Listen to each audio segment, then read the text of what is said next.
I once littered constantly, purely out of laziness. There is no justification for what I used to do. The only real reason it comes down to is laziness. Basically, whenever I'd open up something in my car, whether it was food or medicine, etc., I'd always throw the empty packet/rubbish out of my car while driving. I didn't like the thought that I had to keep it inside my car and chuck it in the bin once it was home. Why? Because I didn't want to touch the bin and have to wash my hands afterwards. Prime example of my first world problems. What's worse is that I went through a period of having rubbish collect up in my room, and then every so often I'd collect it up in a box, drive it somewhere and leave it, usually on the side of the road. I don't do shit like this anymore because I'm becoming more of an adult. But it's what I once did. Lazy prick. When I was 12, I got an Indian kid to try fair food and then lied about there being beef in it. When I was like 0.12, I was at a fair on an FFA trip. We were in assigned groups and someone in my group suggested we get deep fried Oreos. I bought some, but the Indian kid didn't want to buy them without trying them first, so I offered him one of mine. As soon as he took a bite, I said, "There's beef in that." He spit the cookie out and looked at me in such a way that made my stomach drop. The look of concern and betrayal. I laughed, and the group did too, but man did I feel bad. I didn't realize how bad it was and I was just trying to be funny, but I still feel bad about it. The cookie did not actually contain beef, obviously. I abused my son physically and emotionally, and will never forgive myself. This is in no way meant to justify my actions. However, I hope that maybe this will help me grow, if only a little, as a person.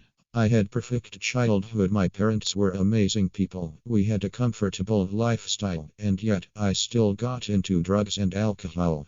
I did cocaine, heroin, and later on, weed. I drank constantly and chain smoked like there was no tomorrow. When I was a teenager, I ran away under the guise of my parents being unfair and met a wonderful man in New Mexico who I would later have my son with. In 1966, I had our son. I wasn't married to the father of my son, and so, in such a year in time, I was able to run away from him and raise our son with limited money and limited knowledge of how to be a mother. I sold my body and only delved further into the land of drugs and alcoholism. My son was born on drugs and didn't know any different than to watch his mother pass out on the couch, naked.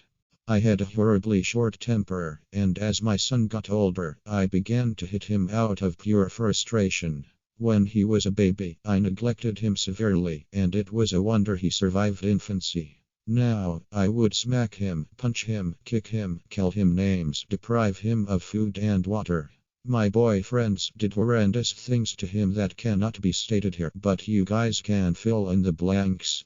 My son was scared physically and emotionally, and it was all my fault. Eventually, his father managed to get custody, which was quite a feat in itself, and took him into the States on a visa.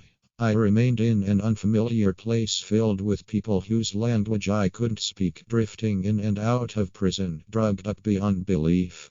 My son got into drugs badly, and will forever carry the memories of the abuse and other unspeakable horrors. I tried to get into contact with him and his father back in the 80s, but neither of them reciprocated. My son called me a miserable bitch and refused to speak with me. His father didn't say much, but didn't want to associate with me, and brought up countless good points regarding myself and my habits. Now, I'm sober after a few months in rehab and married happily. My son appears to be sober and is a semi-successful guitarist who seems to live a happy life. His father is doing well, too. But I will never get rid of the guilt, nor will I ever move on. I hope that sharing this helps me and maybe assuages the guilt, if only a little bit.